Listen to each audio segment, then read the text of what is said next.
वास्ते हो जाएगी।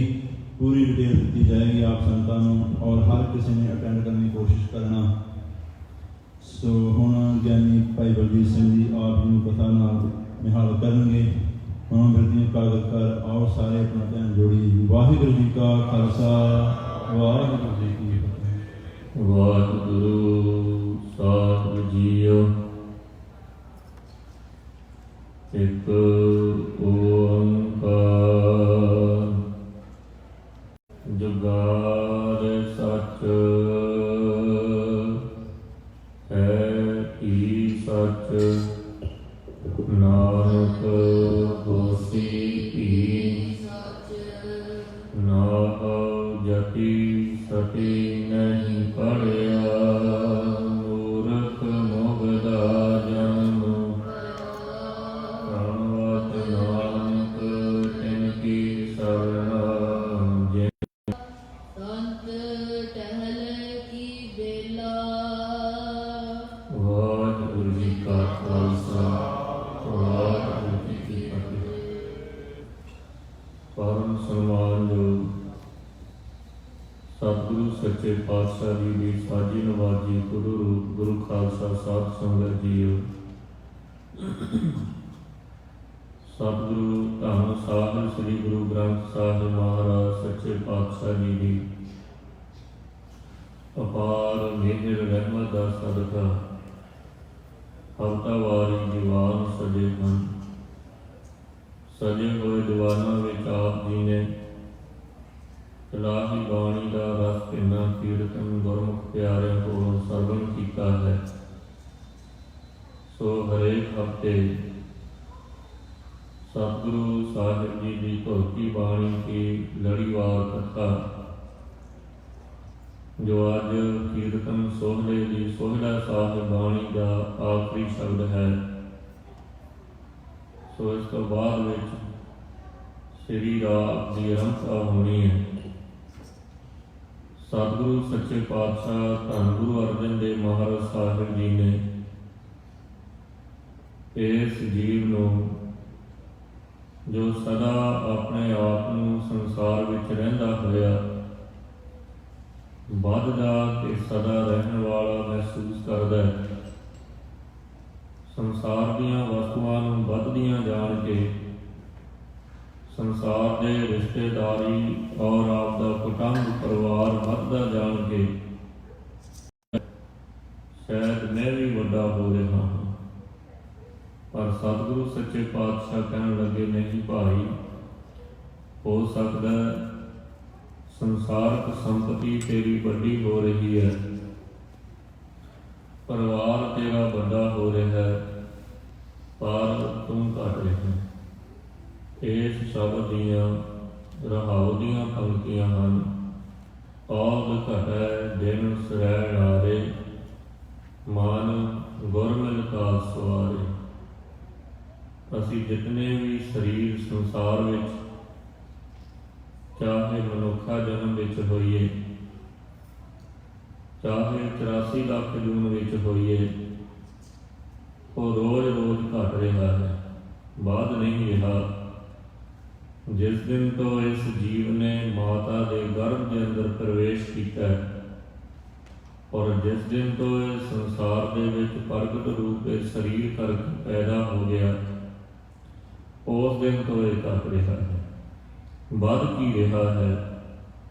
भरतरी जी ने बड़ा सुंदर एक उपमा अलंकार बन्या वाहिगुरु परमेश्वर के ताई और जीव के ताई। भरतरी लिखी कह रहा है ये मन मिट्टी है ते परमेश्वर ने इस मन विच वासनावां दा पानी पा के गुन्निया ते इहनूं चिंता के चक्कर ते चाढ़ के घुमाया ते जिवें वाहिगुरू परमेश्वर नूं घुमियार मन्निया ते जिवें घुमियार मिट्टी विच पानी पा के फिर चक्कर ते चाढ़ के भांडा बना के जां वखरे वखरियां होर वो मिट्टी दीयां चीज़ां बनाउंदा, ऐसा ही वाहिगुरू परमेश्वर घुमियार ने ਇਸ ਮਨ ਰੂਪੀ ਮਿੱਟੀ ਵਿੱਚ ਵਾਸਨਾ ਰੂਪੀ ਪਾਣੀ ਪਾ ਕੇ ਚਿੰਤਾ ਰੂਪੀ ਚੱਕਰ ਦੇ ਉੱਪਰ ਚਾੜ ਕੇ ਇਹਦੇ ਵੱਖਰੇ ਵੱਖਰੇ ਭਾਂਡੇ, ਕੋਈ ਭਰਾ ਬਣਾ ਦਿੱਤੇ, ਕੋਈ ਭੈਣਾਂ ਬਣਾ ਦਿੱਤੀਆਂ, ਕੋਈ ਰਿਸ਼ਤੇਦਾਰ ਬਣਾ ਦਿੱਤੇ, ਕੋਈ ਮਾਤਾ ਪਿਤਾ ਬਣਾ ਦਿੱਤੇ। ਤਰ੍ਹਾਂ ਤਰ੍ਹਾਂ ਦੇ ਬੇਅੰਤ ਭਾਂਡੇ ਬਣ ਗਏ ਹੈ। ਜੋ ਕੁਝ ਵੀ ਸਾਨੂੰ ਭਾਸਦਾ ਇਹ ਸਾਰਾ ਕੁਝ ਮਨ ਦੀ ਉਪਜ ਹੈ। ਜੇ ਮਨ ਮੰਨੇ ਤਾਂ ਇਹਦਾ ਮਿੱਤਰ ਹੈ, ਜੇ ਮਨ ਮੰਨੇ ਤਾਂ ਇਹਦਾ ਉਹ ਭਰਾ ਹੈ, ਜੇ ਮਨ ਮੰਨਦਾ ਤਾਂ ਮਾਤਾ ਪਿਤਾ ਹਨ, ਜੇ ਮਨ ਮੰਨੇ ਤਾਂ ਰਿਸ਼ਤੇਦਾਰੀ ਹੈ। ਕਹਿਣ ਵਿੱਚ ਕੋਈ ਹਰਜ ਨਹੀਂ। ਜਿੰਨਾ ਚਿਰ ਮਨ ਮੰਨਦਾ ਉਹਨਾਂ ਚਿਰ ਹੀ ਸੰਸਾਰ ਹੈ। ਜਿਸ ਦਿਨ ਮਨ ਮੰਨਣੋਂ ਹਟ ਜਾਂਦਾ ਸੰਸਾਰ ਨੂੰ, ਉਸ ਦਿਨ ਸੰਸਾਰ ਵੀ ਨਹੀਂ ਰਹਿੰਦਾ। ਰੱਬ ਦੇ ਪਿਆਰੇ ਉਹ ਮੰਨਦੇ ਨਹੀਂ, ਉਹ ਪਰਮੇਸ਼ਰ ਦੇ ਦਰ ਦੇ ਉੱਤੇ ਪ੍ਰਵਾਨ ਹੁੰਦੇ। ਉਹ ਸੰਸਾਰ ਨੂੰ ਨਹੀਂ ਮੰਨਦੇ, ਉਹ ਪਰਮੇਸ਼ਰ ਨੂੰ ਮੰਨਦੇ ਹੈ। ਔਰ ਅਸੀਂ ਜਿੰਨੇ ਵਾਸਨਾ ਦੇ ਵਿੱਚ ਗ੍ਰਸਤ ਹੋਏ ਹੋਏ ਹਾਂ, ਅਸੀਂ ਸਾਰੀ ਜ਼ਿੰਦਗੀ ਰੱਬ ਸੰਸਾਰ ਨੂੰ ਹੀ ਰੱਬ ਮੰਨਦੇ, ਸੰਸਾਰ ਹੀ ਸਾਨੂੰ ਭਾਸ਼ਦਾ। ਜਾਂ ਕਹਿ ਲਓ ਵੀ ਇੱਕ ਮਨ ਹੈ, ਇੱਕ ਆਤਮਾ ਹੈ, ਇੱਕ ਪਰਮਾਤਮਾ ਹੈ ਤੇ ਇੱਕ ਤਨ ਹੈ। ਪਰਮਾਤਮਾ ਨੂੰ ਸੂਰਜ ਮੰਨ ਲਈਏ ਤੇ ਸੂਰਜ ਦੀ ਕਿਰਨ ਨੂੰ ਆਤਮਾ ਮੰਨ ਲਈਏ, ਕਿਰਨ ਦੇ ਪ੍ਰਕਾਸ਼ ਨੂੰ ਮਨ ਮੰਨ ਲਈਏ ਤੇ ਉਹ ਪ੍ਰਕਾਸ਼ ਵਿੱਚੋਂ ਜੋ ਭਾਸਦਾ ਹੈ ਉਹ ਸਰੀਰ ਜਾਂ ਸੰਸਾਰ ਹੈ। ਮਨੁੱਖ ਵਾਸਨਾ ਦੇ ਵਿੱਚ ਬੱਝਾ ਹੋਇਆ ਸਾਰੀ ਜੀਵਨ, ਸਾਰੀ ਜ਼ਿੰਦਗੀ ਬਤੀਤ ਕਰਦਾ ਹੈ। ਸੋ ਵਾਸਨਾ ਕਰਕੇ ਇਹ ਸੰਸਾਰ ਵਿੱਚ ਬੇਅੰਤ ਤਰ੍ਹਾਂ ਦੀਆਂ ਚੀਜ਼ਾਂ ਨੂੰ, ਕਲਪਤ ਵਸਤੂਆਂ ਨੂੰ ਆਪਣੀਆਂ ਨਿੱਜੀ ਮੰਨਦਾ ਹੈ। ਵਾਸਨਾ ਦੇ 3 ਰੂਪ ਹੈ, ਕਾਮ ਹੈ, ਕ੍ਰੋਧ ਹੈ, ਲੋਭ ਹੈ। ਲੋਭ ਦਿਨੋਂ ਦਿਨ ਵੱਧਦਾ ਹੈ, ਵਾਸਨਾ ਲੋਭ ਦੀ ਵੱਧਦੀ ਹੈ ਤਾਂ ਫਿਰ ਇਹ ਆਦਮੀ ਫਰੇਬੀ ਹੋ ਜਾਂਦਾ ਹੈ। ਕ੍ਰੋਧ ਦੀ ਵਾਸਨਾ ਵੱਧਦੀ ਹੈ ਤਾਂ ਇਹ ਆਦਮੀ ਭ੍ਰਿਸ਼ਟ ਹੋ ਜਾਂਦਾ ਹੈ, ਮਾਲ ਖੋਰਾ ਹੋ ਜਾਂਦਾ ਹੈ, ਕਾਤਲ ਹੋ ਜਾਂਦਾ ਹੈ। ਔਰ ਫਿਰ ਕਾਮ ਦੀ ਵਾਸਨਾ ਵੱਧਦੀ ਹੈ, ਇਹ ਬਲਾਤਕਾਰੀ ਹੋ ਜਾਂਦਾ ਹੈ, ਗਨਕਾ ਹੋ ਜਾਂਦਾ ਹੈ। ਇਹ ਜਿਤਨਾ ਚਿਰ ਵਾਸਨਾ ਵੱਧਦੀ ਰਹਿੰਦੀ ਹੈ ਉਹਨਾਂ ਚਿਰ ਮਨੁੱਖ ਮੰਗਤਾ ਰਹਿੰਦਾ ਹੈ, ਮੰਗਣ ਵਾਲਾ ਰਹਿੰਦਾ ਹੈ। ਜਿਸ ਵੇਲੇ ਵਾਸਨਾ ਮੁੱਕ ਜਾਂਦੀ ਹੈ ਉਸ ਵੇਲੇ ਇਹ ਮੰਨਣ ਵਾਲਾ ਹੋ ਜਾਂਦਾ। ਮੰਗਦੇ ਅਸੀਂ ਉਹਨਾਂ ਚਿਰ ਹਾਂ ਜਿੰਨਾ ਚਿਰ ਸਾਡੇ ਅੰਦਰ ਵਾਸਨਾ ਹੈ, ਕਿਸੇ ਪ੍ਰਕਾਰ ਦੀ ਵੀ ਇੱਛਾ ਤ੍ਰਿਸ਼ਨਾ ਹੈ ਸਾਡੇ ਅੰਦਰ। ਜਿਸ ਵੇਲੇ ਵਾਸਨਾ ਮੁੱਕ ਜਾਵੇਗੀ ਉਸ ਵੇਲੇ ਇਹ ਮਨੁੱਖ ਪਰਮੇਸ਼ਰ ਦਾ ਰੂਪ ਹੋ ਜਾਂਦਾ ਹੈ। ਔਰ ਉਸ ਦਿਨ ਹੀ ਇਹ ਮੰਨ ਲੈਂਦਾ ਕਿ ਮੈਂ ਰੋਜ਼ ਰੋਜ਼ ਘਟ ਰਿਹਾ ਹਾਂ, ਮੈਂ ਮੁੱਕਣ ਵਾਲਾ ਹਾਂ। ਸਤਿਗੁਰੂ ਗੁਰੂ ਤੇਗ ਬਹਾਦਰ ਮਹਾਰਾਜ ਸੱਚੇ ਪਾਤਸ਼ਾਹ ਜੀ ਦੇ ਪਾਵਨ ਬਚਨ, ਚੇਤਨਾ ਹੈ ਤਾਂ ਚੇਤ ਲੈ ਨਿਸ ਦਿਨ ਮਹਿ ਪ੍ਰਾਣੀ, ਛਿਨ ਛਿਨ ਔਦ ਬਿਹਾਤ ਹੈ ਫੂਟੇ ਘਟ ਜਾਓ ਪਾਣੀ। ਕਿ ਘੜਾ ਤਿੜਕ ਜਾਵੇ ਉਹਨੂੰ ਪਾਣੀ ਦਾ ਭਰ ਦੇਵੋ, ਅਖੀਰ ਨੂੰ ਤੋਕਾ ਤੋਕਾ ਕਰਕੇ ਉਹ ਖਾਲੀ ਹੋ ਜਾਂਦਾ, ਮੁੱਕ ਜਾਂਦਾ। ਇਹ ਮਨੁੱਖ ਵੀ ਮਰਨ ਲਖਾਏ ਆਏ ਮੰਡਲ ਮਹਿ, ਮਰਨਾ ਲਿਖਾ ਕੇ ਸੰਸਾਰ ਦੇ ਵਿੱਚ ਆਇਆ ਮਨੁੱਖ, ਜਿਉਣਾ ਲਿਖਾ ਕੇ ਨਹੀਂ ਆਇਆ। ਸਾਲਸਰਾਏ ਜੌਹਰੀ ਦੇ ਕੋਲ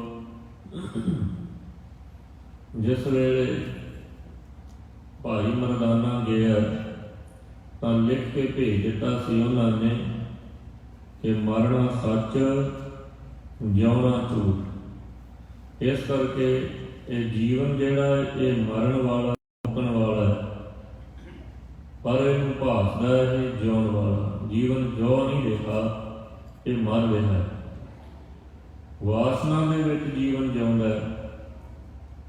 ਔਰ ਇਹ ਵੀ ਗੱਲ ਹੈ, ਜਿੰਨਾ ਚਿਰ ਇਹ ਮੰਗਦਾ ਰਹਿੰਦਾ ਉਹਨਾਂ ਚਿਰ ਇਹਦੇ ਅੰਦਰ ਪਰਮੇਸ਼ਰ ਦਾ ਸ਼ੁਕਰ ਨਹੀਂ ਪੈਦਾ ਹੁੰਦਾ।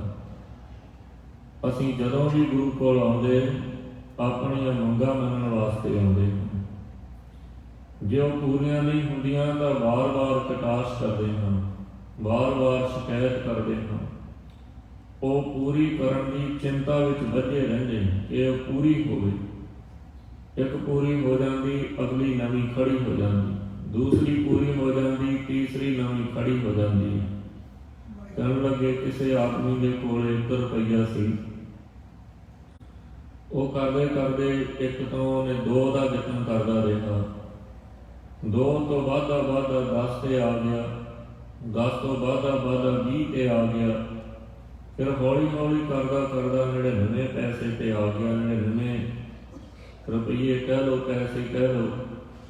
ਹੁਣ ਉਹਨੂੰ ਇਹ ਸਬਰ ਨਹੀਂ ਆਇਆ ਕਿ ਜਿਸ ਦਿਨ 1 ਸੀ ਉਹਦੇ ਵੀ ਮੈਂ ਰੁਕਿਆ, ਜਿੱਦੇ 10 ਹੋ ਗਏ ਫਿਰ ਵੀ ਨਹੀਂ ਰੁਕਿਆ। ਅੱਜ 99 ਆ ਉਹਦੇ ਕੋਲ। ਉਹਨੂੰ ਹੁਣ ਚਿੰਤਾ ਲੱਗੀ ਹੈ ਕਿ ਇਹ 99 ਦੇ ਵਿੱਚ 1 ਹੋਰ ਪਵੇ ਤਾਂ 100 ਪੂਰਾ ਹੋ ਜਾਵੇਗਾ। ਰੋਜ਼ ਵੱਧ ਰਹੀ ਹੈ ਵਾਸਨਾ, ਔਰ ਸ਼ੁਕਰ ਰੱਬ ਦਾ ਘਟ ਰਿਹਾ, ਸ਼ੁਕਰਾਨਾ ਘਟ ਰਿਹਾ ਹੈ। ਇਸ ਕਰਕੇ ਮਨੁੱਖ ਦੁਖੀ ਹੈ, ਇਸ ਕਰਕੇ ਮਨੁੱਖ ਤੜਫ ਰਿਹਾ ਹੈ, ਇਸ ਕਰਕੇ ਮਨੁੱਖ ਦੇ ਅੰਦਰ ਗੁਰਬਾਣੀ ਨਹੀਂ, ਇਸ ਕਰਕੇ ਮਨੁੱਖ ਦੇ ਅੰਦਰ ਸਿਮਰਨ ਨਹੀਂ, ਜਾਂ ਕਹਿ ਲਓ ਇਸ ਕਰਕੇ ਮਨੁੱਖ ਦੇ ਅੰਦਰ ਸਹਿਜ ਨਹੀਂ। ਜਿਸ ਸਹਿਜ ਕਰਕੇ ਸਾਡੇ ਅੰਦਰ ਨਾਮ ਨੂੰ ਧਿਆਉਣ ਦੀ ਜਾਚ ਪੈਦਾ ਹੋਣੀ ਸੀ, ਜਾਂ ਕਹਿ ਲਓ ਸਾਡੇ ਅੰਦਰ ਗੁਰੂ ਦੀ ਉਹ ਗੱਲ ਸਮਝ ਨਹੀਂ ਆਈ, ਇਹ ਵਾਸਨਾ ਕਰਕੇ ਸਾਡੇ ਅੰਦਰ ਉਹ ਗੱਲ ਨਹੀਂ ਪਈ। ਅਸੀਂ ਆਪਣੇ ਦਰਵਾਜ਼ੇ ਬੰਦ ਕਰ ਲਏ, ਵਾਸਨਾ ਦੇ ਵਿੱਚ ਅੰਨ੍ਹਿਆ ਹੋਇਆ ਨੇ ਕਿ ਕੋਈ ਜਪਜੀ ਸਾਹਿਬ ਜੀ ਦੀ ਪੌੜੀ, ਕੋਈ ਗੁਰਬਾਣੀ ਦਾ ਸ਼ਬਦ, ਕੋਈ ਗੁਰਬਾਣੀ ਦੀ ਪੰਕਤੀ, ਇਹਨੂੰ ਪਤਾ ਲੱਗ ਜਾਵੇ ਕਿ ਸਾਰਾ ਕੁਝ ਵਾਸਨਾ ਦੇ ਵਿੱਚ ਹੈ। ਔਰ ਮਨੁੱਖ ਦਾ ਸਰੀਰ ਬਜ਼ੁਰਗ ਹੋ ਜਾਂਦਾ ਹੈ, ਪਰ ਵਾਸਨਾ ਬਜ਼ੁਰਗ ਨਹੀਂ ਹੁੰਦੀ। ਮਨੁੱਖ ਦਾ ਸਰੀਰ ਮਰ ਜਾਂਦਾ ਹੈ, ਛੱਡ ਦਿੰਦਾ ਸਰੀਰ, ਪਰ ਵਾਸਨਾ ਨਹੀਂ ਮਰਦੀ। ਵਾਸਨਾ ਦਾ ਹੀ ਵਧਿਆ ਹੋਇਆ ਇਹ ਮਨੁੱਖ ਵਾਰ-ਵਾਰ ਸੰਸਾਰ ਤੇ ਆਉਂਦਾ ਹੈ, ਚਾਹੇ 84 ਲੱਖ ਦੁਨੀਆਂ ਦੇ ਵਿੱਚ, ਚਾਹੇ ਮਨੁੱਖ ਜਨਮ ਦੇ ਵਿੱਚ। ਇਹ ਵਾਸਨਾ ਹੀ ਹੈ ਜਿਹੜੀ ਇਹਨੂੰ ਵਾਰ-ਵਾਰ ਸੰਸਾਰ ਤੇ ਲੈ ਕੇ ਆਉਂਦੀ ਹੈ। ਕਈ ਵਾਰੀ ਮਨੁੱਖ ਸਾਰੀ ਉਮਰ ਜੀਵਨ ਜਿਉਂ ਲੈਂਦਾ, ਹੱਥ ਪੈਰ ਕੰਬਣ ਲੱਗ ਜਾਂਦੇ ਆ, ਫੜ ਫੜ ਕੇ ਉਹਨੂੰ ਉਠਾਉਂਦੇ ਆ, ਪਰ ਲੇਕਿਨ ਆਪਣੀ ਚੌਧਰਦਾਰੀ, ਆਪਣੀ ਲੀਡਰਤਾਈ ਛੱਡਦਾ ਨਹੀਂ, ਆਪਣੀ ਕੁਰਸੀ ਨਹੀਂ ਤਿਆਗਣ ਨੂੰ ਤਿਆਰ, ਆਪਣਾ ਉਹਦਾ ਨਹੀਂ ਤਿਆਗਣ ਨੂੰ ਤਿਆਰ, ਕਿਉਂਕਿ ਹਜੇ ਵਾਸਨਾ ਪੂਰੀ ਨਹੀਂ ਹੋਈ, ਹਜੇ ਅੰਦਰ ਰਜਿਆ ਨਹੀਂ ਹੈ। ਸ਼ੁਕਰ ਨਹੀਂ ਰੱਬ ਦਾ ਕਰ ਸਕਦਾ ਕਿਉਂਕਿ ਮਨ ਨਹੀਂ ਰੱਜਦਾ। ਸਰੀਰ ਲਈ ਕੁਝ ਆਪਾਂ ਖਾਂਦੇ ਹਾਂ, ਢਿੱਡ ਸਾਡਾ ਭਰ ਜਾਂਦਾ, ਸਰੀਰ ਭਰ ਜਾਂਦਾ, ਪਰ ਮਨ ਨਹੀਂ ਰੱਜਦਾ। ਮਨ ਕਹਿੰਦਾ ਹਜੇ ਹੋਰ ਖਾ ਲਓ, ਬੜਾ ਸਵਾਦ ਹੈ, ਹੋਰ ਖਾ ਲੈਣਾ ਚਾਹੀਦਾ, ਬੜਾ ਸਵਾਦ ਹੈ।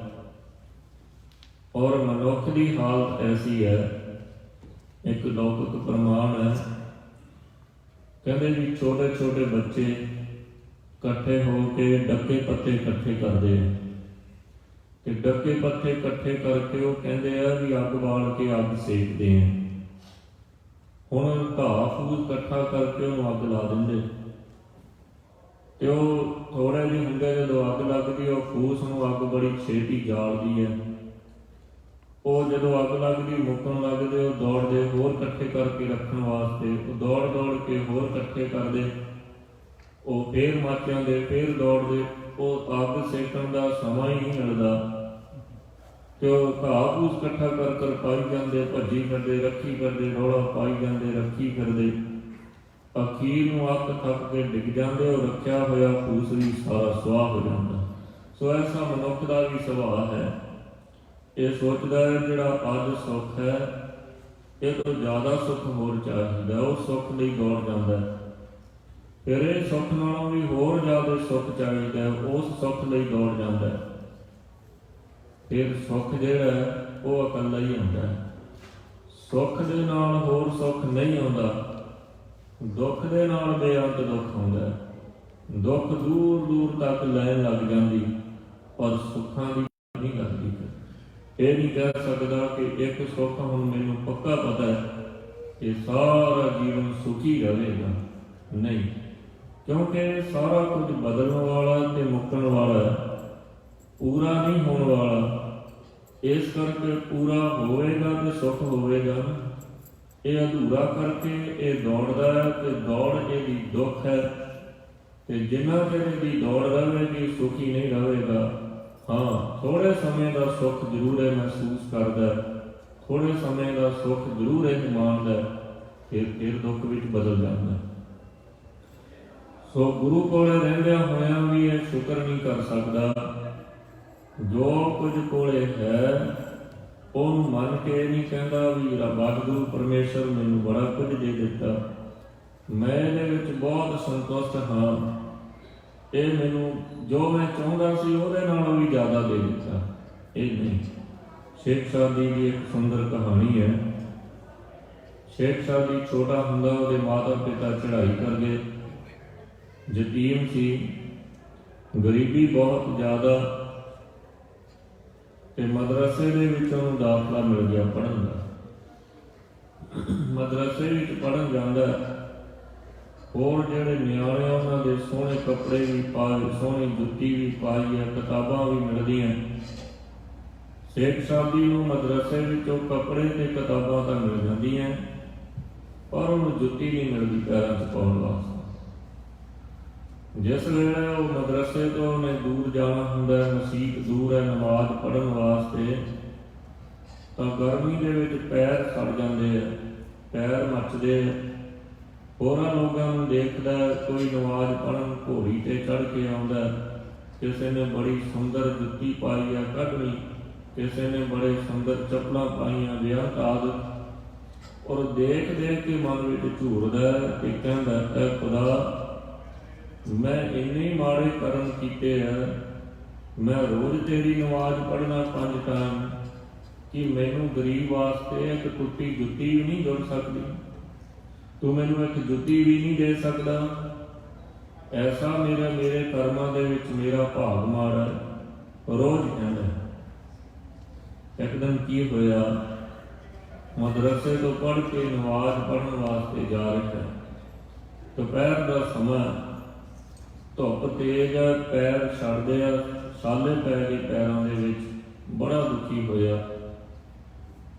ਇੱਕ ਥਾਂ ਤੇ ਖੜ ਕੇ ਕਹਿਣ ਲੱਗਿਆ, ਖੁਦਾ ਦੇਖ ਤੂੰ ਮੇਰੇ ਤੇ ਤਰਸ ਕਰ, ਇਹ ਲੋਕਾਂ ਕੋਲੇ ਘੋੜੀਆਂ, ਇਹ ਲੋਕਾਂ ਕੋਲੇ ਸੁੰਦਰ ਜੁੱਤੀਆਂ ਪਾਈਆਂ ਹੋਈਆਂ, ਤੇ ਤੂੰ ਮੈਨੂੰ ਇੱਕ ਟੁੱਟੀ ਜੁੱਤੀ ਦੇ ਦੇ, ਕਮ ਸੇ ਕਮ ਮੇਰੇ ਪੈਰ ਤਾਂ ਨਾ ਸੜਨ। ਕਹਿ ਕੇ ਤੁਰ ਪਿਆ। ਅੱਗੇ ਜਾ ਕੇ ਦੇਖਦਾ, ਇੱਕ ਆਦਮੀ ਪੌੜੀਆਂ ਦੇ ਉੱਤੇ ਤੁਰਦਾ, ਤੇ ਉਹਦੀਆਂ ਦੋਵੇਂ ਲੱਤਾਂ ਨੇ, ਉਹ ਫਿਰ ਵੀ ਪੌੜੀਆਂ ਦੇ ਨਾਲ ਨਮਾਜ਼ ਪੜ੍ਹਨ ਵਾਸਤੇ ਜਾ ਰਿਹਾ। ਸ਼ੇਖ ਸਾਦੀ ਦੇਖ ਕੇ ਹੈਰਾਨ ਹੋ ਗਿਆ, ਹੱਥ ਜੋੜੇ, ਐ ਖੁਦਾ, ਮੇਰੇ ਕੋਲੇ ਤਾਂ ਇਕੱਲੀ ਜੁੱਤੀ ਨਹੀਂ, ਪਰ ਇਸ ਆਦਮੀ ਕੋਲੇ ਤਾਂ ਆਪਣੇ ਪੈਰ ਹੀ ਨਹੀਂ, ਤੇਰਾ ਸ਼ੁਕਰ ਹੈ, ਮੈਂ ਜੁੱਤੀ ਨੂੰ ਕਹਿੰਦਾ ਤੂੰ ਮੈਨੂੰ ਪੈਰ ਦਿੱਤੇ, ਮੇਰੇ ਤੇ ਰਹਿਮ ਕਰੀ, ਮੈਨੂੰ ਜੁੱਤੀ ਦੀ ਲੋੜ ਨਹੀਂ, ਮੇਰੇ ਪੈਰ ਸਲਾਮਤ ਰਹਿਣ, ਤਾਂ ਕਿ ਇਹਨਾਂ ਪੈਰਾਂ ਨਾਲ ਮੈਂ ਤੇਰੇ ਕੋਲ ਚੱਲ ਕੇ ਆ ਸਕਾਂ।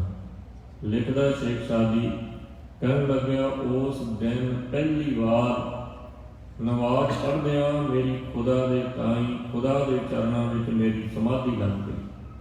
ਉਹ ਪਹਿਲਾ ਦਿਨ ਸੀ ਜਿਸ ਦਿਨ ਮੈਂ ਖੁਦਾ ਦੇ ਚਰਨਾਂ ਵਿੱਚ ਇੱਕ ਟੱਕ ਹੋ ਕੇ ਜੁੜ ਕੇ ਬੈਠਾ।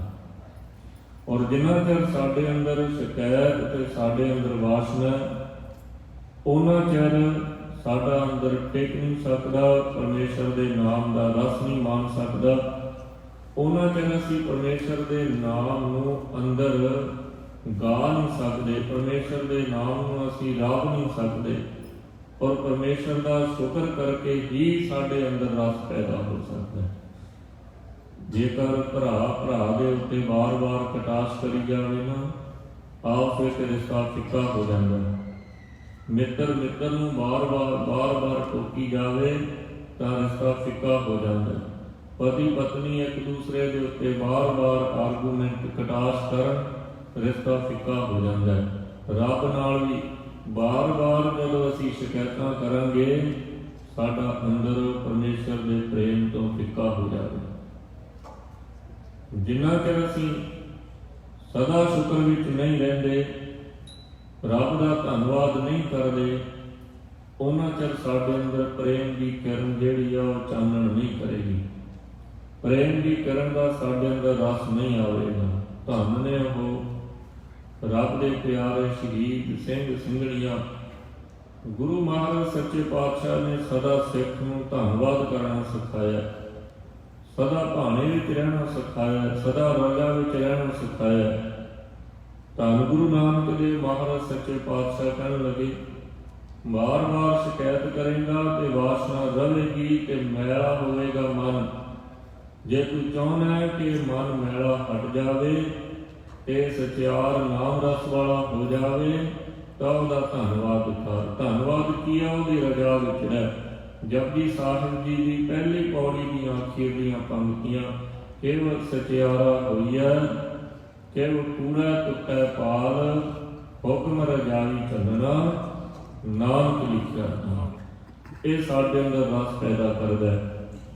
ਪਰ ਮਨੁੱਖ ਹਮੇਸ਼ਾ ਬਾਗੀ ਰਹਿੰਦਾ ਹੈ, ਧਾਰਮਿਕ ਹੋ ਕੇ ਵੀ ਬਾਗੀ ਹੋ ਜਾਂਦਾ। ਹੁਸੈਨ ਫਕੀਰ ਹੋਇਆ, ਉਹ ਹੱਜ ਕਰਨ ਚੱਲਿਆ,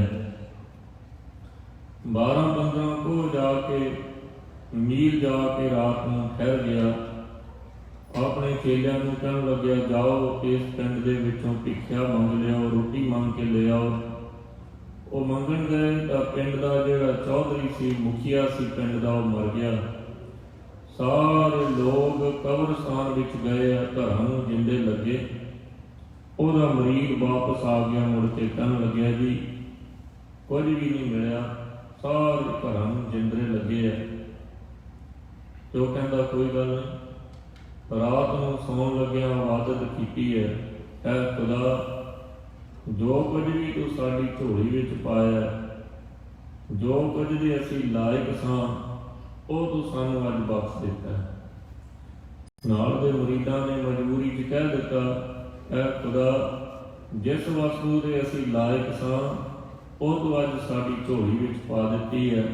ਤੇਰਾ ਰਹਿਮੋ ਕਰਮ ਹੈ, ਜੋ ਕੁਝ ਤੂੰ ਸਾਨੂੰ ਅੱਜ ਬਖਸ਼ਿਆ ਹੈ। ਕਹਿ ਕੇ ਸੌਂ ਗਏ। ਦੂਸਰੇ ਦਿਨ ਫੇਰ ਚਾਲਾ ਪਾ ਦਿੱਤਾ, ਤੁਰ ਪਏ। 15-20 ਕੋਹ ਤੇ ਜਾ ਕੇ ਰਾਤ ਪਈ ਤਾਂ ਸ਼ਾਮ ਦਾ ਵਕਤ ਹੋਣ ਵਾਲਾ ਹੈ। ਉਹਨੇ ਫੇਰ ਆਪਣੇ ਮੁਰੀਦ ਨੂੰ ਨਗਰ ਵਿੱਚ, ਉੱਥੇ ਪਿੰਡ ਵਿੱਚ ਭੇਜਿਆ ਵੀ ਜਾ ਕੇ ਮੰਗ ਕੇ ਲੈ ਕੇ ਆ। ਉਹ ਮੁਰੀਦ ਗਿਆ ਮੰਗਣ। ਸਾਰਾ ਪਿੰਡ ਇਕੱਠਾ ਹੋ ਕੇ ਮੇਲੇ ਤੇ ਗਿਆ ਹੋਇਆ। ਮੇਲੇ ਵਿੱਚ ਢੋਲ ਵੱਜਦੇ ਆ, ਲੋਕ ਉੱਥੇ ਗਏ ਆ, ਸਾਰੇ ਪਿੰਡ ਨੂੰ ਜਿੰਦਰੇ ਲੱਗੇ ਆ। ਤਾਂ ਮੁਰੀਦ ਵਾਪਸ ਮੁੜ ਕੇ ਆ ਗਿਆ। ਆ ਕੇ ਕਹਿਣ ਲੱਗਿਆ, ਜੀ ਸਾਰੇ ਪਿੰਡ ਨੂੰ ਜਿੰਦਰੇ ਲੱਗੇ ਆ, ਕਿਸੇ ਦੇ ਵੀ ਘਰ ਕੋਈ ਖੁੱਲਾ ਨਹੀਂ ਹੈ, ਸਾਰਾ ਪਿੰਡ ਮੇਲੇ ਤੇ ਗਿਆ ਹੋਇਆ, ਤਾਂ ਕੁਝ ਵੀ ਨਹੀਂ ਮਿਲਿਆ। ਜਿਸ ਵੇਲੇ ਹੁਸੈਨ ਕਹਿਣ ਲੱਗਿਆ, ਫਕੀਰ ਚੰਗਾ ਬਈ, ਚਲੋ ਪਰਮੇਸ਼ਰ ਦੀ ਇਬਾਦਤ ਕਰੀਏ। ਜੋ ਸਾਡੇ ਕਰਮਾਂ ਵਿੱਚ ਸੀ, ਪਰਮੇਸ਼ਰ ਨੇ ਉਹ ਸਾਨੂੰ ਦੇ ਦਿੱਤਾ। ਜਿਸ ਦੇ ਅਸੀਂ ਲਾਇਕ ਸਾਂ, ਉਹ ਪਰਮੇਸ਼ਰ ਨੇ ਸਾਡੀ ਝੋਲੀ ਪਾ ਦਿੱਤਾ। ਜਿਸ ਵੇਲੇ ਉਹ ਇਹ ਇਬਾਦਤ ਕਰਨ ਲੱਗੇ ਤਾਂ ਨਾਲ ਦੇ ਫਕੀਰ ਮੁੱਕਰ ਗਏ। ਉਹ ਕਹਿੰਦੇ, ਅਸੀਂ ਨਹੀਂ ਕਹਿਣਾ ਇਹਦਾ। ਕੀ ਗੱਲ, ਰੱਬ ਨੇ ਸਾਡੀ ਝੋਲੀ ਵਿੱਚ ਭੁੱਖ ਪਾਈ ਹੈ, ਸਾਨੂੰ ਰੋਟੀ ਦੀ ਲੋੜ ਨਹੀਂ।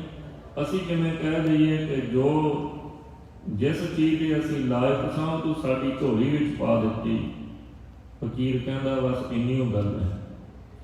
ਜਿਸ ਦਿਨ ਤੁਹਾਨੂੰ ਇਸ ਗੱਲ ਦੀ ਸਮਝ ਆ ਗਈ ਕਿ ਜੋ ਰੱਬ ਸਾਡੀ ਝੋਲੀ ਵਿੱਚ ਪਾ ਰਿਹਾ ਅਸੀਂ ਉਹਦੇ ਲਾਇਕ ਸਾਂ, ਰੱਬ ਨੇ ਸਾਨੂੰ ਉਹੀ ਦਿੱਤਾ ਜੋ ਸਾਨੂੰ ਚਾਹੀਦਾ ਸੀ। ਰੱਬ ਨੇ ਸਾਡੀ ਝੋਲੀ ਵਿੱਚ ਭੁੱਖ ਪਾਈ ਹੈ ਇਸ ਕਰਕੇ ਕਿ ਸਾਨੂੰ ਪਤਾ ਲੱਗ ਜਾਵੇ ਕਿ ਭੁੱਖ ਦੀ ਕਦਰ ਕੀ ਹੁੰਦੀ ਹੈ। ਕੱਲ੍ਹ ਨੂੰ ਸਾਡੇ ਕੋਲ ਕੋਈ ਭੁੱਖਾ ਆਦਮੀ ਆਵੇ ਤਾਂ ਭੁੱਖੇ ਆਦਮੀ ਦੀ ਭੁੱਖ ਜਾਣ ਕੇ ਅਸੀਂ ਉਹਨੂੰ ਪ੍ਰਸ਼ਾਦਾ ਦੇਈਏ, ਰੋਟੀ ਦੇਈਏ, ਉਹਦੀ ਕਦਰ ਕਰੀਏ। ਇਹ ਨਾ ਹੋਵੇ ਅਸੀਂ ਕਦੇ ਜ਼ਿੰਦਗੀ ਵਿੱਚ ਭੁੱਖੇ ਰਹਿ ਕੇ ਦੇਖਿਆ ਨਾ ਹੋਵੇ, ਭੁੱਖ ਦਾ ਸੰਤਾਪ ਹੰਢਾਇਆ ਨਾ ਹੋਵੇ, ਸਾਨੂੰ ਭੁੱਖ ਦੇ ਦੁੱਖ ਦੀ ਕਦੇ ਵੀ ਜਾਤ ਨਾ ਹੋਵੇ ਤਾਂ ਅਸੀਂ ਭੁੱਖੇ ਦੀ ਕੀ ਕਦਰ ਕਰਾਂਗੇ।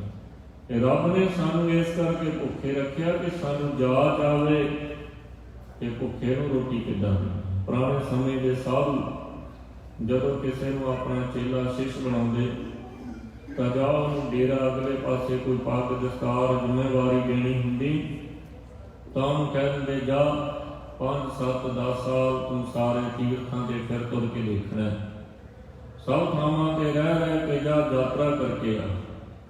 ਉਹਨੂੰ ਭੇਜ ਦਿੰਦੇ, ਉਹ ਥਾਵਾਂ ਤੇ ਮੁਸਾਫਰ ਰਹਿੰਦਾ, ਕਿਤੇ ਰੋਟੀ ਮਿਲਦੀ, ਕਿਤੇ ਰਾਤ ਨੂੰ ਸੌਣ ਨੂੰ ਖਾਣਾ ਮਿਲਦਾ, ਕਿਤੇ ਭੁੱਖੇ ਰਹਿਣਾ ਪੈਂਦਾ, ਕਿਤੇ ਤੁਰਨਾ ਪੈਂਦਾ, ਕੋਈ ਧਰਮਸ਼ਾਲਾ ਤੋਂ ਬਾਹਰ ਕੱਢ ਦਿੰਦਾ। 8-10 ਸਾਲ ਸਭ ਤੀਰਥਾਂ ਤੇ ਯਾਤਰਾ ਕਰਦਾ।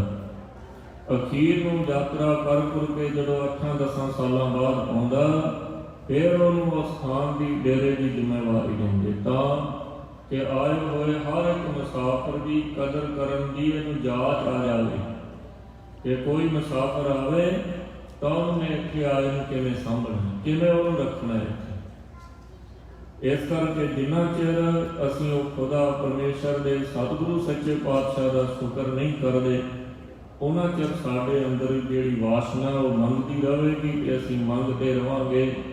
ਮੰਗਦਾ ਮਨੁੱਖ ਸੰਸਾਰ ਦਾ ਜ਼ਰੂਰ ਪੱਧਤੀ ਹੋ ਜਾਂਦੀ ਹੈ, ਸੰਸਾਰ ਨੂੰ ਜ਼ਰੂਰ ਵੱਡਾ ਸਮਝ ਲੈਂਦਾ ਪਰ ਲੇਕਿਨ ਪਰਮੇਸ਼ਰ ਤੋਂ ਵੀ ਹੋਣਾ ਰਹਿ ਜਾਂਦਾ, ਪਰਮੇਸ਼ਰ ਦੇ ਰਸ ਤੋਂ ਵੀ ਹੋਣਾ ਰਹਿ ਜਾਂਦਾ। ਹਾਂ, ਇਸ ਗੱਲ ਦੀ ਕਦੇ ਵੀ ਸਮਝ ਨਹੀਂ ਆਉਂਦੀ ਕਿ ਮੈਂ ਰੋਜ਼-ਰੋਜ਼ ਖਤਮ ਹੋ ਰਿਹਾ, ਰੋਜ਼-ਰੋਜ਼ ਮਿਟ ਰਿਹਾ, ਰੋਜ਼-ਰੋਜ਼ ਘਟ ਰਿਹਾ ਹਾਂ। ਸੋ ਇੱਥੇ ਸਤਿਗੁਰੂ ਗੁਰੂ ਅਰਜਨ ਦੇਵ ਮਹਾਰਾਜ ਸਾਹਿਬ ਜੀ ਨੇ ਅੱਜ ਇਸ ਮਨੁੱਖ ਨੂੰ ਇਹਦੇ ਜੀਵਨ ਦਾ ਪ੍ਰਯੋਜਨ ਸਮਝਾਇਆ ਕਿ ਤੇਰਾ ਪ੍ਰਯੋਜਨ ਇਹ ਹੈ ਤੂੰ ਗੁਰੂ ਦੇ ਨਾਲ ਮਿਲ ਕੇ ਆਪਣੇ ਜੀਵਨ ਨੂੰ ਸਫਲ ਕਰਨ ਦਾ ਕਾਰਜ ਸਵਾਰਨਾ, ਪਰ ਤੇਰੇ ਕੋਲ ਸਮਾਂ ਇੱਕ ਹੀ ਹੈ ਮਨੁੱਖਾ ਜਨਮ, ਇਹਦੇ ਵਿੱਚ ਰਹਿੰਦਿਆਂ ਤੂੰ ਆਪਣਾ ਜਨਮ ਸਵਾਰਨਾ। ਜੇ ਤੂੰ ਨਾ ਸਵਾਰਿਆ ਤਾਂ ਫਿਰ ਮਾਇਆ ਦੇ ਰੰਗ ਦੇ ਰਾਹੀਂ ਇਹ ਤੇਰਾ ਜਨਮ ਵਿਅਰਥ ਚਲਾ ਜਾਵੇਗਾ, ਵਾਸ਼ਨਾ ਦੇ ਰੰਗ ਦੇ ਰਾਹੀਂ ਜਨਮ ਵਿਅਰਥ ਚਲਿਆ ਜਾਵੇਗਾ, ਲੋਭ ਦੇ ਰੰਗ ਦੇ ਰਾਹੀਂ ਜਨਮ ਵਿਅਰਥ ਚਲਿਆ ਜਾਵੇਗਾ, ਕਾਮਨਾਵਾਂ ਦੇ ਨਾਲ ਜਨਮ ਵਿਅਰਥ ਚਲਿਆ ਜਾਵੇਗਾ। ਸਮਾਂ ਤੇਰੇ ਕੋਲੇ ਗਿਣਵਾ, ਸਵਾਸ ਇੱਕ ਤਾਂ ਹੈ ਉਹਨੇ ਜਿੰਨੇ ਲਿਖੇ ਗਿਣ ਕੇ ਦਿੱਤੇ ਹੋਏ ਆ, ਫਿਰ ਰੋਜ਼ 24,000 ਦਾ ਘਾਟਾ ਪੈ ਰਿਹਾ।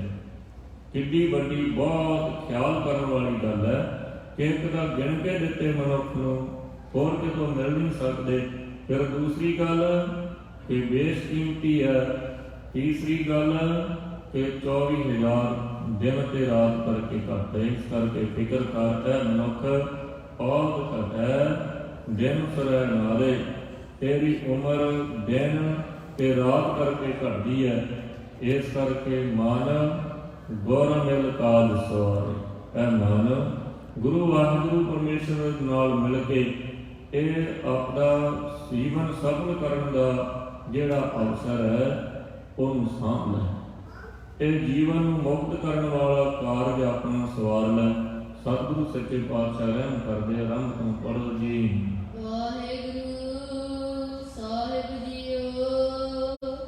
ਰਾਗ ਗੌੜੀ ਪੂਰਬੀ ਮਹੱਲਾ ਪੰਜਵਾਂ। ਗੌੜੀ ਰਾਗ ਹੈ ਤੇ ਪੂਰਬੀ ਗੌੜੀ ਰਾਗ ਦੀ ਜਾਤੀ ਹੈ। ਪੰਜਵੇਂ ਪਾਤਸ਼ਾਹ ਧੰਨ ਗੁਰੂ ਅਰਜਨ ਦੇਵ ਮਹਾਰਾਜ ਸੱਚੇ ਪਾਤਸ਼ਾਹ ਪਾਵਨ ਸ਼ਬਦ ਦਾ ਉਚਾਰਨ ਕਰਦੇ ਹਨ। ਕਰੋ ਬੇਨੰਤੀ ਸੁਣੋ ਮੇਰੇ ਮੀਤਾ। ਸਤਿਗੁਰੂ ਸੱਚੇ ਪਾਤਸ਼ਾਹ ਰਹਿਮ ਕਰਦੇ ਹਮੇਸ਼ਾ ਗੁਰਬਾਣੀ ਦੇ ਅੰਦਰ ਅਸੀਂ ਸੁਣਿਆ ਹੋਵੇਗਾ ਕਿ ਗੁਰੂ ਦਾ ਹੁਕਮ, ਗੁਰੂ ਮਹਾਰਾਜ ਸੱਚੇ ਪਾਤਸ਼ਾਹ ਦਾ ਫਰਮਾਨ, ਗੁਰੂ ਮਹਾਰਾਜ ਸਾਹਿਬ ਦਾ ਸੱਚੇ ਪਾਤਸ਼ਾਹ ਜੀ ਦਾ ਸ੍ਰੀ ਮੁਖ ਵਾਕ। ਪਰ ਇੱਥੇ ਸਤਿਗੁਰੂ ਸੱਚੇ ਪਾਤਸ਼ਾਹ ਜੀ ਨੇ ਪ੍ਰੇਮ ਰਸ ਵਿੱਚ ਆ ਕੇ ਜਗਿਆਸੂ ਜਨਾਂ ਨੂੰ, ਪਿਆਰਿਆਂ ਨੂੰ, ਰੱਬ ਦੇ ਭਗਤਾਂ ਨੂੰ, ਫਕੀਰਾਂ ਨੂੰ ਸਤਿਗੁਰੂ ਮਹਾਰਾਜ ਸੱਚੇ ਪਾਤਸ਼ਾਹ ਜੀ ਨੇ ਰਹਿਮ ਕੀਤਾ। ਕਰੋ ਬੇਨੰਤੀ, ਬੇਨੰਤੀ ਰੂਪ ਦੇ ਵਿੱਚ, ਬੇਨਤੀ ਰੂਪ ਦੇ ਵਿੱਚ ਕਹਿ ਰਹੇ ਹੈ, ਸੁਣੋ ਮੇਰੇ ਮੀਤਾ, ਐ ਮੇਰੇ ਮਿੱਤਰ ਜਨੋ, ਮੇਰੇ ਪਿਆਰਿਓ, ਇਸ ਗੱਲ ਨੂੰ ਸੁਣ ਲਵੋ ਸੰਤ ਟਹਿਲ ਕੀ ਵੇਲਾ ਕਿ ਇਹ ਜਿਹੜਾ ਤੁਹਾਡੇ ਕੋਲੇ ਵੇਲਾ ਹੈ ਨਾ, ਇਹ ਰੱਬ ਦੇ ਪਿਆਰਿਆਂ ਦੀ ਸੰਗਤ ਤੇ ਰੱਬ ਦੇ ਪਿਆਰਿਆਂ ਦੀ ਸੇਵਾ ਕਰਨ ਦਾ ਵੇਲਾ ਹੈ, ਤਾਂ ਕਿ ਉਹਨਾਂ ਕੋਲੋਂ ਤੁਹਾਨੂੰ ਪਰਮੇਸ਼ਰ ਦੇ ਨਾਲ ਪ੍ਰੇਮ ਕਰਨ ਦੀ ਜਾਚ ਆ ਜਾਵੇ, ਪਰਮੇਸ਼ਰ ਦੇ ਨਾਮ ਵਿੱਚ ਆਪਣੇ ਆਪ ਨੂੰ ਰੰਗਣ ਦੀ ਜਾਚ ਆ ਜਾਵੇ। ਰੱਬ ਦੇ ਪਿਆਰਿਆਂ ਦੀ ਸੇਵਾ ਕਰਨ ਦਾ ਵੇਲਾ ਹੈ। ਇੱਥੇ ਇਹ ਸ਼ਬਦ ਆਇਆ ਸੰਤ ਟਹਿਲ ਕੀ ਵੇਲਾ। ਹੁਣ ਟਹਿਲ ਸ਼ਬਦ ਵੀ ਜਿਹੜਾ ਇਹ ਇਸਤਰੀ ਲਿੰਗ ਹੈ, ਤੇ ਫਿਰ ਕੀ ਸ਼ਬਦ ਵੀ ਇਸਤਰੀ ਲਿੰਗ ਹੈ, ਤੇ ਵੇਲਾ ਸ਼ਬਦ ਪੁਰਖ ਵਾਚਕ ਹੈ। ਹੁਣ ਕਈ ਵਾਰ ਇਸ ਗੱਲ ਦਾ ਬੜਾ ਰੌਲਾ ਪੈਂਦਾ ਕਿ ਵਿਆਕਰਨ ਨਾਲ ਗੁਰਬਾਣੀ ਪੜ੍ਹਨੀ ਚਾਹੀਦੀ ਹੈ, ਪੜ੍ਹਨੀ ਚਾਹੀਦੀ ਹੈ, ਜਿੰਨਾ ਕਿ ਯਤਨ ਉਹਨਾਂ ਕਿ ਲਾਉਣਾ ਚਾਹੀਦਾ। ਪਰ ਗੁਰੂ ਕ੍ਰਿਤ ਉੱਪਰ, ਈਸ਼ਵਰ ਕ੍ਰਿਤ ਉੱਪਰ, ਜੀਵ ਕ੍ਰਿਤ ਤੁਸੀਂ ਇਹ ਗੱਲ ਨਹੀਂ ਲਾਗੂ ਕਰ ਸਕਦੇ, ਕੁਛ ਮਾਤਰ ਲਾਗੂ ਹੋ ਸਕਦਾ। ਗੁਰਬਾਣੀ ਦੇ ਆਪਣੇ ਨਿੱਜੀ ਸਿਧਾਂਤ ਹੈ, ਸਤਿਗੁਰੂ ਸੱਚੇ ਪਾਤਸ਼ਾਹ ਜੀ ਦੀ ਰਚਨਾ ਹੈ। ਵਿਆਕਰਨ ਜੀਵ ਦੀ ਰਚਨਾ ਹੈ, ਜਿਤਨੀ ਸਮਝ ਉਨੀ। ਇੱਥੇ ਸ਼ਬਦ ਬਣਾਇਆ, ਇੱਥੇ ਹਰ ਇੱਕ ਤਰ੍ਹਾਂ ਦੀ ਵਿਆਕਰਨ ਹੱਥ ਖੜੇ ਕਰ ਜਾਂਦੀ ਹੈ, ਸਾਰੀ ਵਿਆਕਰਨ ਇੱਥੇ ਫੇਲ ਹੋ ਜਾਂਦੀ ਹੈ। ਹੁਣ ਚਾਹੀਦਾ ਕੀ ਹੈ, ਜੇ ਵਿਆਕਰਨ ਅਨੁਸਾਰ ਦੇਖੀਏ, ਸੰਤ ਟਹਿਲ ਕਾ ਵੇਲਾ, ਇੱਥੇ ਸ਼ਬਦ ਹੈ ਕੀ, ਵੇਲਾ ਮੂਰੇ ਪੁਰਖ ਵਾਚਕ ਹੈ, ਕੀ ਇਸਤਰੀ ਵਾਚਕ ਹੈ।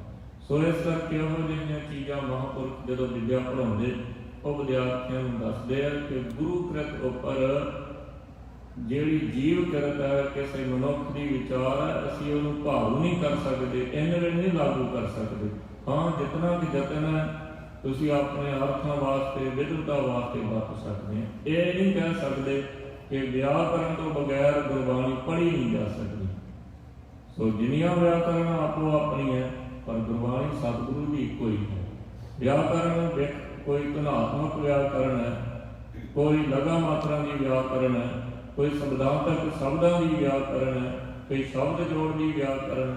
ਪਰ ਇੱਥੇ ਸਤਿਗੁਰੂ ਸੱਚੇ ਪਾਤਸ਼ਾਹ ਕਹਿਣ ਲੱਗੇ ਸੰਤ ਟਹਿਲ ਕੀ ਵੇਲਾ, ਰੱਬ ਦੇ ਪਿਆਰਿਆਂ ਦੀ ਸੇਵਾ ਕਰਨ ਦਾ, ਰੱਬ ਦੇ ਪਿਆਰਿਆਂ ਦੀ ਸੰਗਤ ਮਾਣ ਕੇ ਪਰਮੇਸ਼ਰ ਦੇ ਰੰਗ ਨੂੰ ਮਾਣਨ ਦਾ ਤੁਹਾਡੇ ਕੋਲੇ ਵੇਲਾ ਹੈ। ਈਹਾ ਖਾਟ ਚਲੋ ਹਰ ਲਾਹਾ, ਕਹਿਣ ਲੱਗੇ ਵੀ ਇਹ ਤੇਰੇ ਕੋਲੇ ਵੇਲਾ ਕਿ ਈਹਾ ਖਾਟ, ਇੱਥੇ ਸੰਸਾਰ ਦੇ ਉੱਪਰ ਰਹਿੰਦਿਆਂ ਹੋਇਆਂ ਲਾਹਾ ਖਟਣਾ, ਜਿਸ ਲਾਹਾ ਖਟਣ ਦੇ ਨਾਲ ਆਗੇ ਬਸਣ ਸਹੇਲਾ, ਪਰਲੋਕ ਦੇ ਵਿੱਚ ਤੇਰਾ ਬਸਣਾ ਸਹੇਲਾ ਹੋ ਜਾਵੇਗਾ। ਆਪਾਂ ਸ਼ਬਦ ਪੜ੍ਹਦੇ ਹਾਂ, ਲੋਕ ਸੁਖੀਏ ਪਰਲੋਕ ਸਹੇਲੇ। ਪਹਿਲਾਂ ਲੋਕ ਸੁਖੀ ਹੋਵੇਗਾ, ਫਿਰ ਪਰਲੋਕ ਸਹੇਲਾ ਹੋਵੇਗਾ। ਮਹਾਰਾਜ ਕਹਿੰਦੇ ਭਾਈ ਪ੍ਰਾਪਤ ਮਾਨੁਖ ਦਿਓ ਹਰੀਆ, ਗੋਬਿੰਦ ਮਿਲਣ ਕੀ ਇਹ ਤੇਰੀ ਬਰੀਆ। ਅਵਰ ਕਾਜ ਤੇਰਾ ਕਿਤਾ ਨ ਕਾਮ, ਮਿਲ ਸਾਧ ਸੰਗਤ ਭਜ ਕੇਵਲ ਨਾਮ। ਰਮ ਜਾਮ ਲਾਗ ਭਵ ਜਲ ਤਰਨ ਕੈ, ਜਾਨੋ ਬ੍ਰਿਥਾ ਜਾਤ ਰੰਗ ਮਾਇਆ। ਜਪ ਤਪ ਸੰਜਮ ਧਰਮ ਨਾ ਕਮਾਇਆ, ਸੇਵਾ ਸਾਧ ਨਾ ਜਾਣਿਆ ਹਰਿ ਰਾਇਆ। ਕਹੁ ਨਾਨਕ ਹਮ ਨੀਚ ਕਰਮਾ, ਸ਼ਰਨ ਕਰੇ ਕੀ ਰਾਖੋ ਸ਼ਰਮਾ।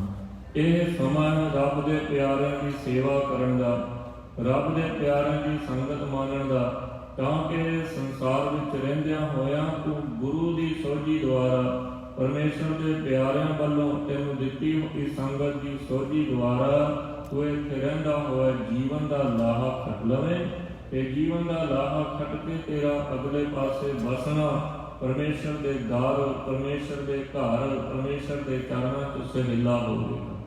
ਤੂੰ ਆਪਣੇ ਆਪ ਨਹੀਂ ਕੁਝ ਕਰ ਸਕਦਾ। ਮੈਨੂੰ ਇੱਕ ਸਾਖੀ ਚੇਤੇ ਆ ਗਈ ਕਹਿੰਦੇ ਕੋਈ ਮਹਾਂਪੁਰਖ ਸਾਧੂ ਸੀ, ਰੱਬ ਦੀ ਰੰਗੀ ਹੋਈ ਰੂਹ। ਪੁਰਾਣੇ ਸਮੇਂ ਦੇ ਵਿੱਚ ਤੁਰਿਆ ਜਾਂਦਾ, ਤੁਰੇ ਜਾਂਦੇ ਜਾਂਦੇ ਦੂਰ ਖੂਹ ਚੱਲਦਾ, ਉਹਨੂੰ ਬੜੀ ਪਿਆਸ ਤੇ ਭੁੱਖ ਲੱਗੀ ਹੈ। ਉਹਨੇ ਸੋਚਿਆ ਪਾਣੀ ਪੀ ਲਈਏ। ਖੂਹ ਤੇ ਚਲਿਆ ਗਿਆ। ਖੂਹ ਦਾ ਜ਼ਿਮੀਂਦਾਰ ਹਲ ਫੇਰ ਰਿਹਾ ਹੈ।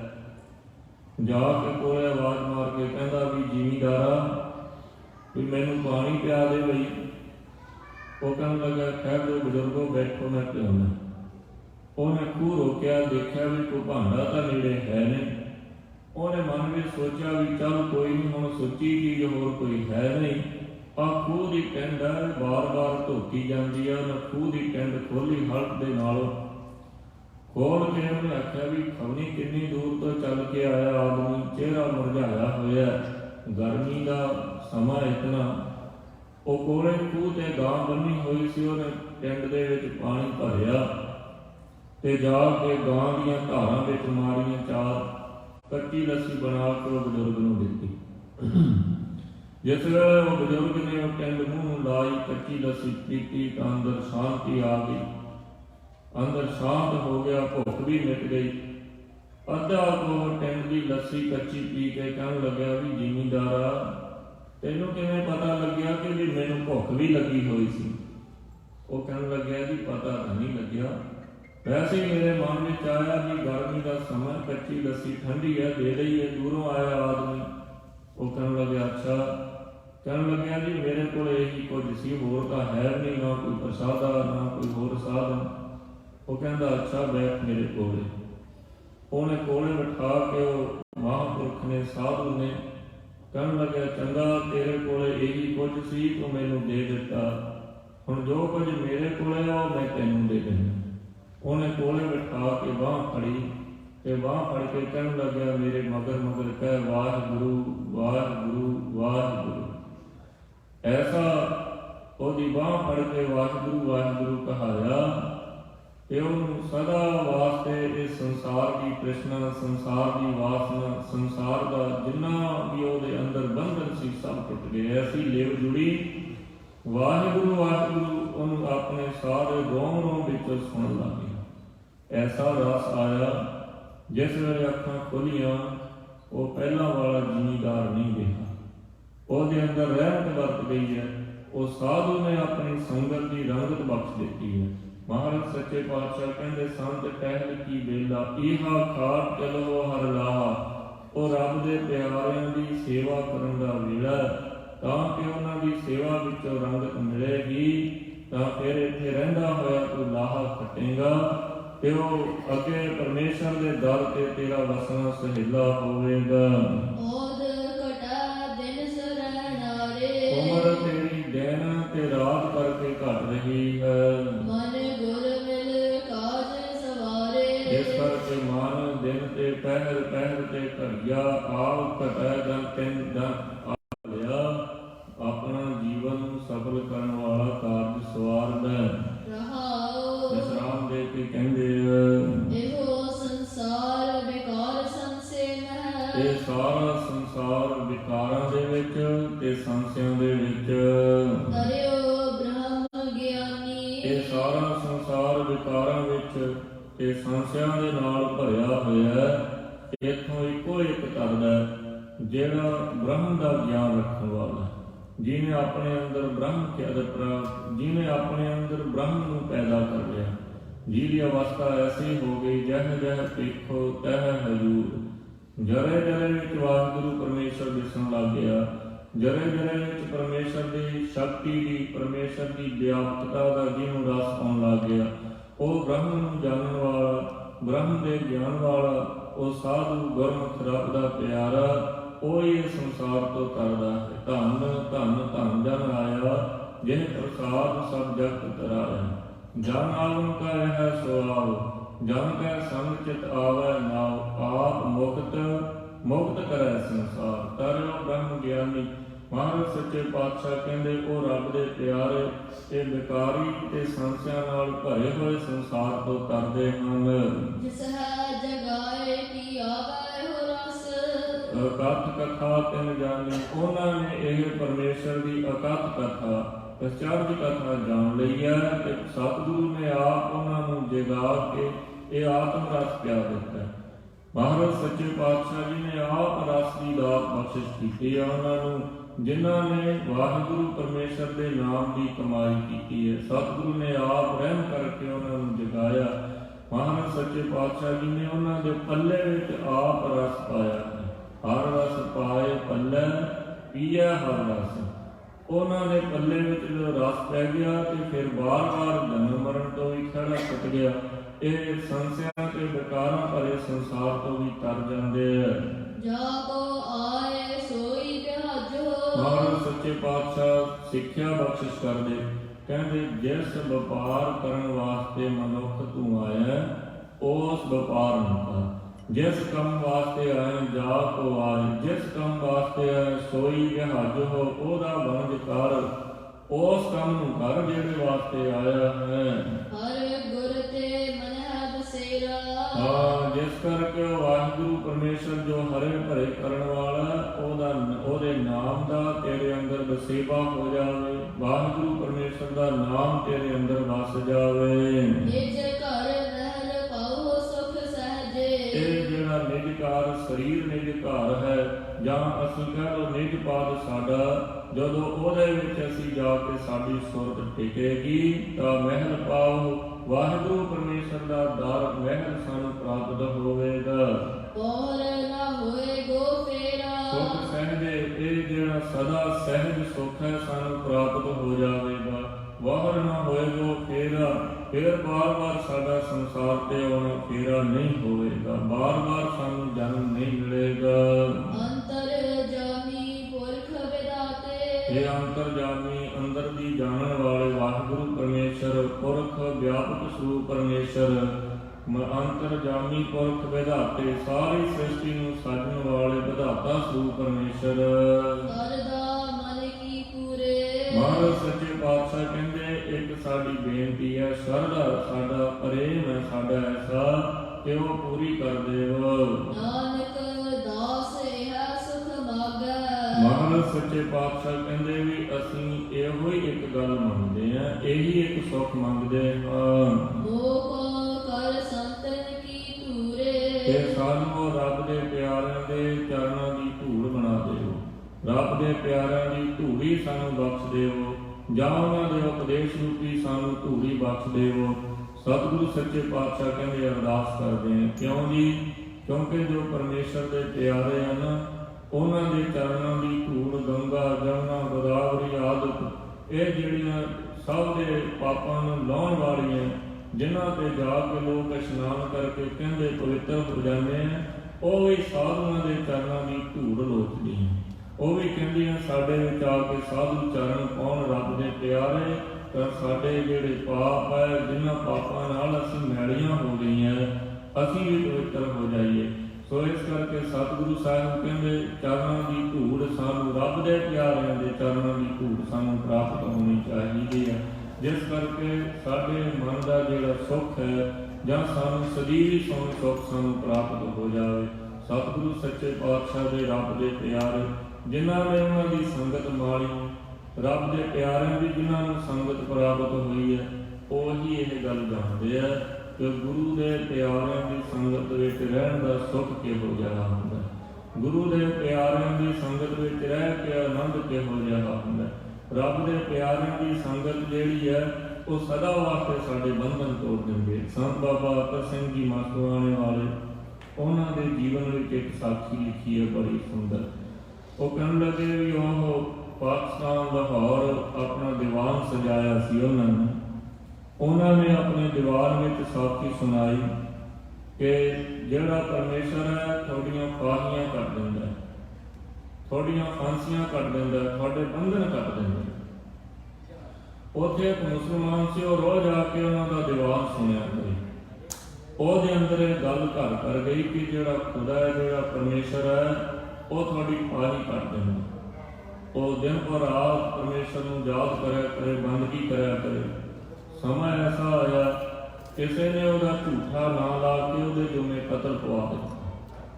ਉਹਨੂੰ ਕਤਲ ਦੇ ਵਿੱਚ ਜੇਲ੍ਹ ਹੋ ਗਈ। ਜੇਲ੍ਹ ਹੋਇਆ, ਉਹਨੂੰ ਫਾਂਸੀ ਦੀ ਸਜ਼ਾ ਹੋ ਗਈ। ਪਰ ਅੰਦਰ ਬੈਠਾ ਉਹ ਕਹੇ ਵੀ ਆ ਪਰਮੇਸ਼ਰ, ਫਕੀਰ ਕਦੇ ਝੂਠ ਨਹੀਂ ਬੋਲਦਾ, ਰੱਬ ਦਾ ਪਿਆਰਾ ਕਦੇ ਝੂਠ ਨਹੀਂ ਬੋਲਦਾ। ਮੈਂ ਰੱਬ ਦੇ ਪਿਆਰੇ ਦੀ ਸੰਗਤ ਕੀਤੀ ਹੈ, ਇਹ ਨਹੀਂ ਹੋ ਸਕਦਾ ਕਿ ਰੱਬ ਦੇ ਪਿਆਰੇ ਦੀ ਫਕੀਰ ਦੀ ਕਹੀ ਗੱਲ ਝੂਠੀ ਹੋਵੇ।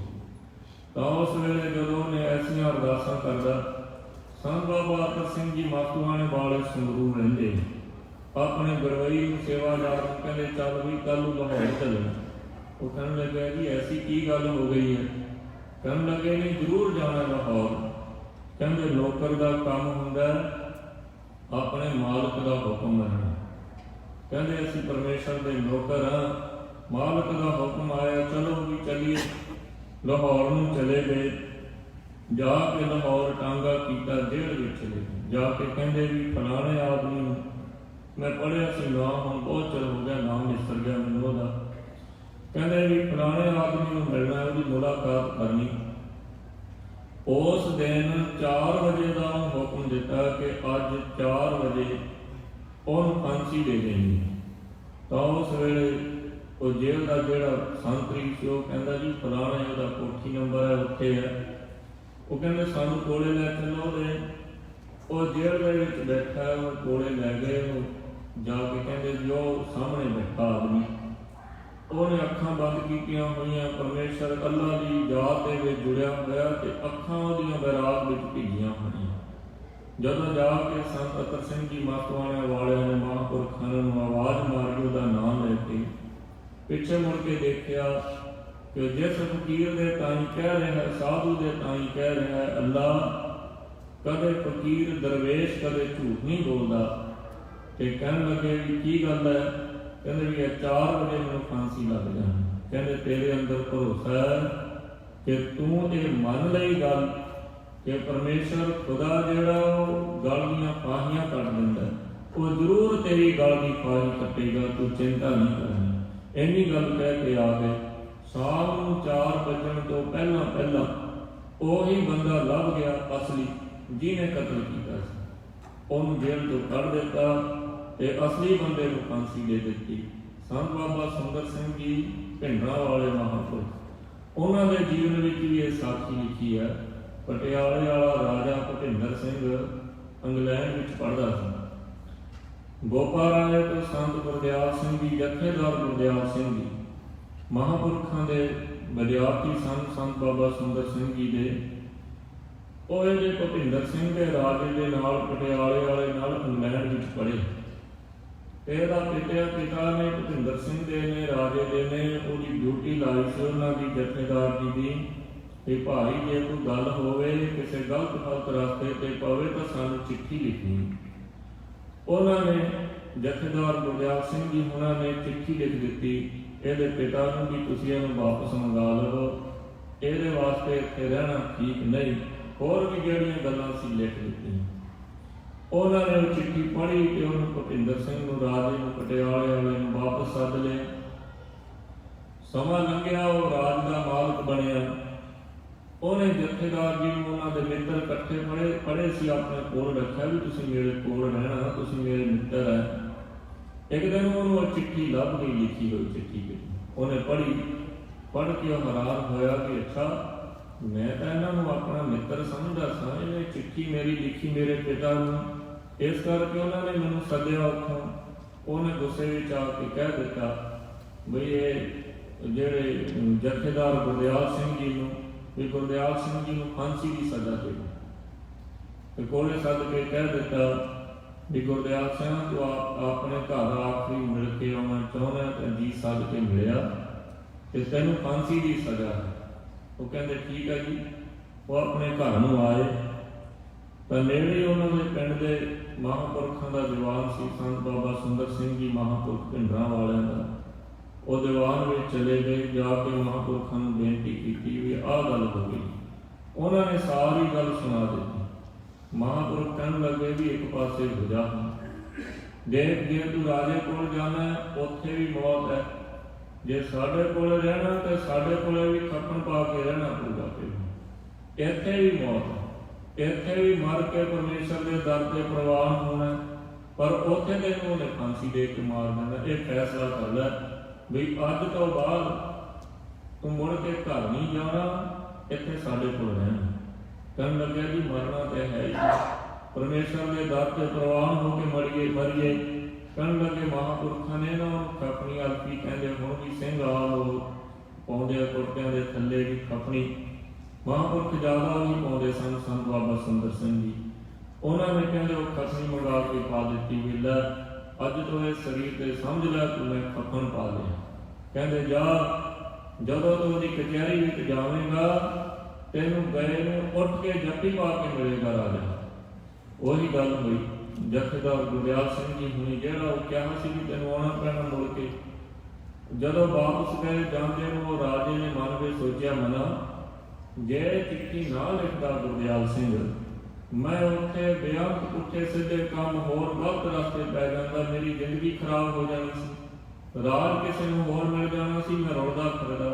ਇਹਨੇ ਤਾਂ ਮਿੱਤਰਤਾ ਹੀ ਲਿਖਾਈ ਹੈ, ਮੇਰੀ ਅਸਲੀ ਮਿੱਤਰ ਰਿਹਾ ਮੇਰਾ ਹੀ ਫਾਇਦਾ ਕੀਤਾ ਹੈ ਰਾਜ ਦਾ। ਜੇ ਮੈਂ ਮਾਲਕ ਹਾਂ ਇਹ ਚਿੱਠੀ ਕਰਕੇ, ਚਿੱਠੀ ਨਾ ਲਿਖਦਾ ਤਾਂ ਮੈਂ ਆਉਣਾ ਹੀ ਨਹੀਂ ਸੀ ਇੱਥੇ ਮੁੜ ਕੇ ਵੀ ਮੈਂ ਬੜੀ ਵੱਡੀ ਗਲਤੀ ਕੀਤੀ ਹੈ, ਮੈਂ ਕਿਉਂ ਸਜ਼ਾ ਦਿੱਤੀ ਹੈ, ਇਹਨੂੰ ਬਹੁਤ ਮਾੜਾ ਕੰਮ ਕੀਤਾ।